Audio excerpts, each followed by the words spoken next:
Chers amis de la traversée, je suis très heureux de vous retrouver et avant tout, bonne fête de l'Ascension. En m'écoutant la semaine dernière, je me suis dit, aïe, aïe, aïe, Pierre, tu parles trop vite. Je sais que je suis speed. J'entends encore mes parents me répéter, Pierre, ne mange pas trop vite, tu auras des ulcères d'estomac. Eh bien, je vais vous dire, je mange toujours aussi vite à plus de 60 ans. On me dit souvent, Père, ralentissez, j'essaie de me corriger. J'arrive de temps en temps, mais je repars en 5e. Pardonnez-moi. Pas facile de tirer des leçons du passé. En fait, si je vous donne ce petit exemple personnel de rien du tout, c'est pour introduire la question du jour. Une question hyper importante pour ces prochaines semaines, mais aussi pour notre vie en général. Cette question est simple. Comment ne pas perdre tout ce que nous avons appris de bon, de profitable, de précieux au cours de ces dernières semaines qui furent, et ce n'est pas fini, une immense épreuve.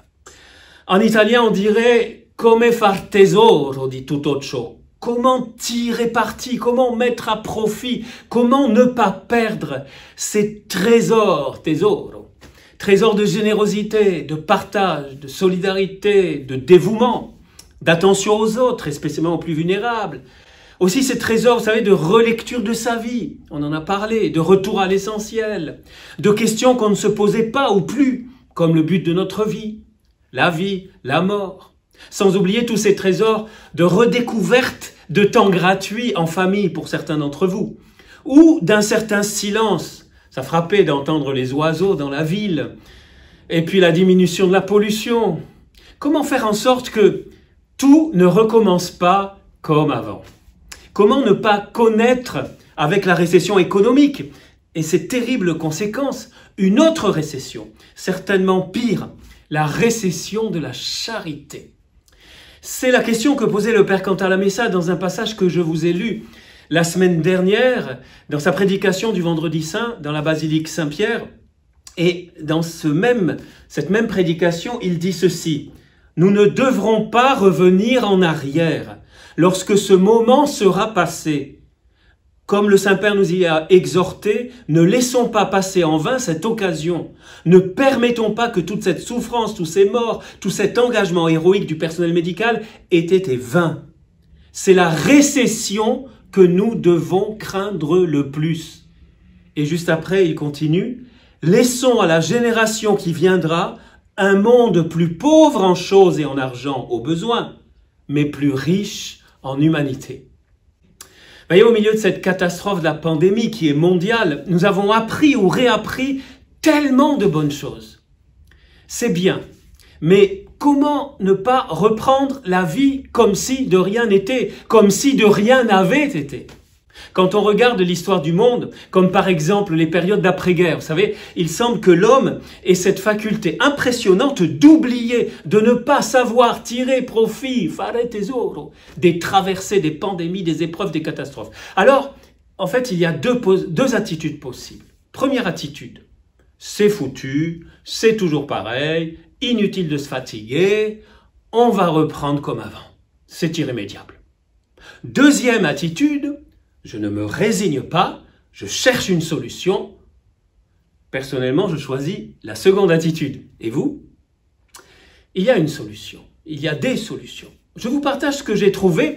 Et si vous avez des suggestions, des idées, pour que nous ne perdions pas tout ce qui a été de positif dans cette tempête, ce qui peut nous aider à améliorer la qualité de la société après la pandémie, eh bien, je vous propose de nous écrire. Partagez-nous vos idées.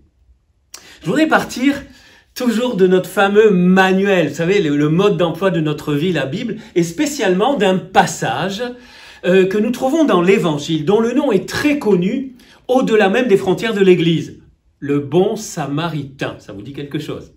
Si vous avez une Bible, vous pouvez l'ouvrir, pendant que je l'ouvre, moi aussi, ici, et aller dans l'Évangile de Luc, 3e Évangile, au chapitre 10, à partir du verset 30.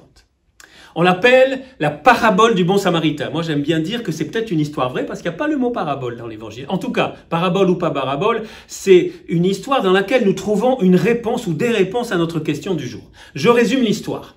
Un pauvre bougre est massacré par des bandits sur la route entre Jérusalem et Jéricho. Le texte dit qu'il est même à moitié mort.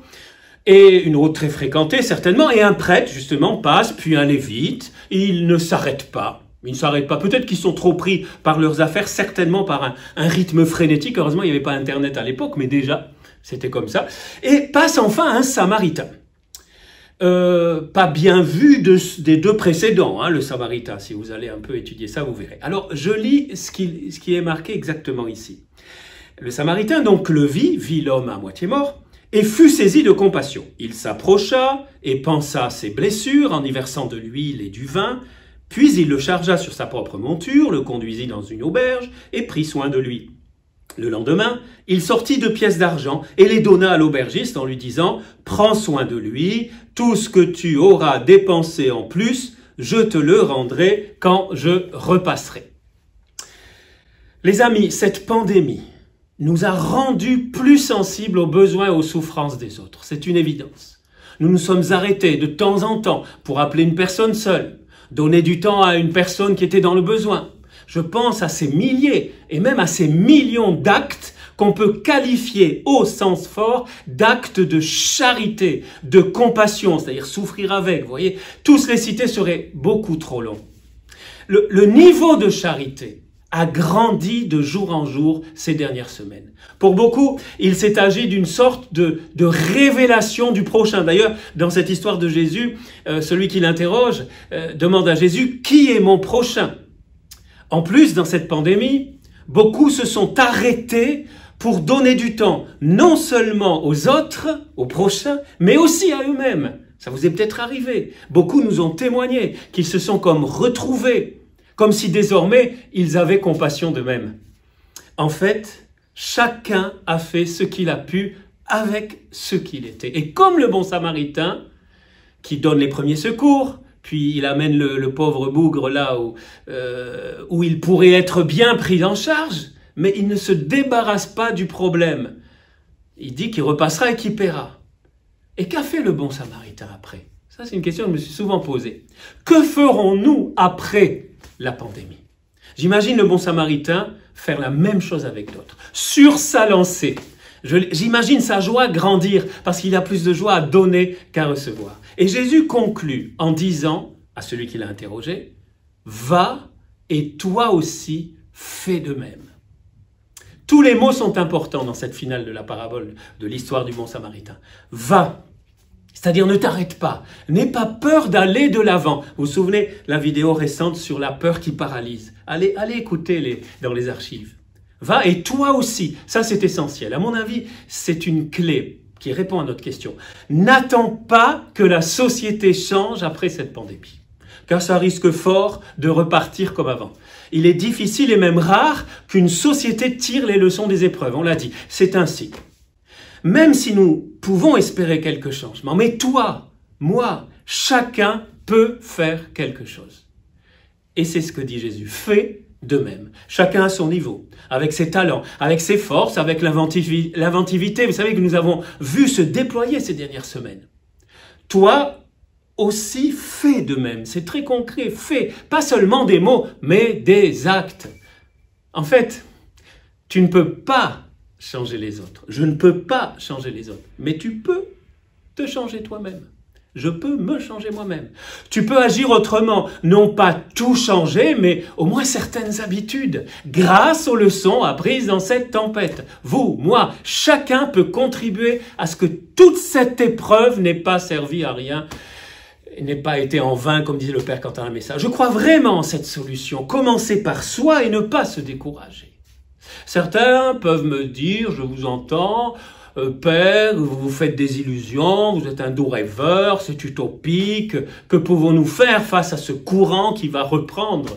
Je pense ici, vous savez, à Mère Teresa. Mère Teresa, on lui disait de temps en temps, face à l'ampleur de la tâche, de la misère du monde, on disait, ce que vous faites, Mère Teresa, ça sert à rien, parce qu'en fait, vous ne vous attaquez pas aux racines des problèmes. Et vous savez ce qu'elle répondait? Elle répondait, nous réalisons que ce que nous accomplissons n'est qu'une goutte d'eau dans l'océan. Mais si cette goutte n'existait pas dans l'océan, elle manquerait. Et quand on lui demandait comment elle avait aidé tant de personnes, des milliers de personnes, elle répondait ceci. Je la cite parce que vous allez voir que ça peut vous aider. Je ne considère jamais les masses comme ma responsabilité. Ouais. Pour nous, on ne va pas pouvoir changer toute la société. Je regarde l'individu. Je ne peux aimer qu'une seule personne à la fois. Une seule. Une. En anglais, one. Je traduis de l'anglais. Alors vous commencez.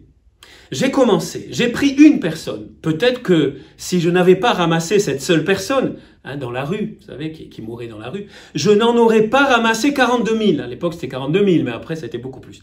La même chose vaut pour vous. La même chose dans votre famille. La même chose dans votre église, votre communauté. Commencez juste. One. Un. Je crois que ces paroles peuvent chasser en nous le découragement s'il nous attaque ou le pessimisme et nous invitent à l'action pour que, à mon niveau, je ne laisse pas l'individualisme, le consumérisme, le matérialisme me dicter ce que je dois faire. Vous avez vu comme cette histoire du bon samaritain peut énormément nous aider et j'ai pas le temps de commenter plus. D'ailleurs aujourd'hui, pardonnez-moi si je suis un peu plus long, mais bon, bientôt il y aura moins de vidéos, peut-être il n'y en aura plus, j'en profite. En tout cas, tant d'autres paroles dans l'Évangile peuvent nous aider. Je vous invite à aller lire ce manuel pour notre vie et particulièrement l'Évangile. Mais nous le savons, les bonnes résolutions ne tiennent pas longtemps. Alors Jésus nous donne encore un secret, parce qu'il a tout prévu.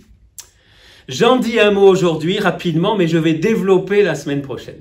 Juste au moment de monter au ciel, c'est la fête d'aujourd'hui, l'Ascension. Vous irez lire dans les Actes des Apôtres, chapitre 1, verset 8, les derniers mots de Jésus. Il nous fait une promesse. La promesse que nous aurons une personne qui sera toujours avec nous, qui nous donnera la force de vivre l'Évangile, la lumière, de témoigner de cet Évangile. Cet ami, vous avez compris, beaucoup d'entre vous le connaissent, je pense, c'est l'Esprit Saint. Mais vous savez, la traversée, c'est un peu comme dans les séries. Je vous donne rendez-vous au prochain épisode pour en parler. Alors les amis, pour que nous ne connaissions pas une récession de la charité, et parce qu'il ne faut pas attendre demain, parce que nous n'avons qu'aujourd'hui, je vous propose de passer à l'action maintenant, immédiatement, là, tout de suite, et de décider quelle bonne chose garder dans ce que j'ai appris ou expérimenté pendant la tempête. Vous pouvez vous arrêter un petit moment, si vous ne pouvez pas le faire maintenant, faites-le sans trop attendre, dans la journée, demain, et relisez ces 2 mois écoulés. Une évaluation. Repérez ce que vous avez appris de façon, peut-être plein de choses, mais 1 ou 2 choses particulièrement, et décidez de ce que j'appellerais un changement bon samaritain. Par exemple, comme j'ai appris, ou plutôt comme j'ai pris plus de temps en famille, eh bien je programme à partir de maintenant plus de temps régulier avec ma famille, peut-être pas autant que pendant le confinement, mais plus de temps régulier. Comme j'ai davantage prié, j'avais plus de temps, je note dans mon agenda un colloque journalier, même bref, mais journalier avec Jésus. Idem pour la fréquentation de la Bible. Comme j'ai appelé telle ou telle personne, peut-être tous les jours, tous les 2 jours pendant le confinement, je vais continuer en appelant régulièrement quelqu'un dans le besoin ou même en allant visiter cette personne. Ou encore, j'ai peut-être servi dans une association pour apporter des vivres à des personnes, un certain frère et sœur de notre fraternité l'ont fait, peut-être certains d'entre vous, des personnes qui ne pouvaient pas se déplacer, eh bien je peux continuer, même si ce n'est pas forcément de la même façon à donner du temps pour quelqu'un dans le besoin.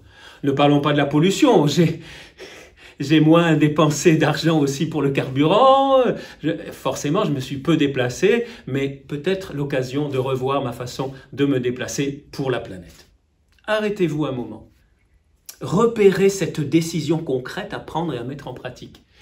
Et si vous croyez en Dieu, n'oubliez pas de demander chaque jour l'aide de ce cher Saint-Esprit dont nous en parlerons la semaine prochaine.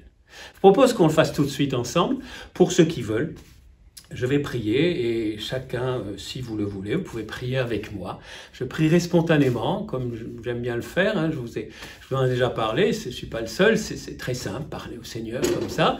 Et puis, je finirai par une belle prière que tous les membres de notre fraternité missionnaire Jean-Paul II, nous disons chaque jour, parce qu'on est un peu éparpillés dans le monde, pour rester en communion de cœur et d'action.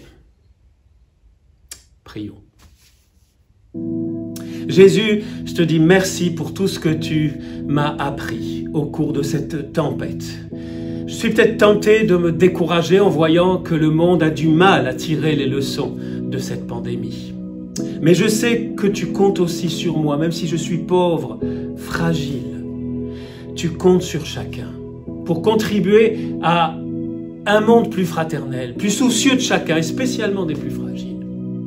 Père Tressa, en communion avec tous ceux qui veulent s'engager dans cette direction, qui ne se résignent pas, je t'offre cette journée de mission pour qu'avec la force de l'Esprit Saint et l'aide de Marie, je sois un ardent collaborateur du Christ, bon samaritain de l'humanité. Amen. Les amis, je vous souhaite une bonne préparation à Pentecôte. Nous commençons aujourd'hui ce qu'on appelle la grande neuvaine de préparation à Pentecôte. Je vous dis à samedi, mais n'oubliez pas, il y a encore de la place dans le navire. Et même s'il n'y aura plus, il n'y a déjà plus une vidéo par jour, il y a les archives. Donc n'hésitez pas à inviter des amis à s'abonner à la traversée, ça peut les aider aussi. Soyez bénis et à bientôt.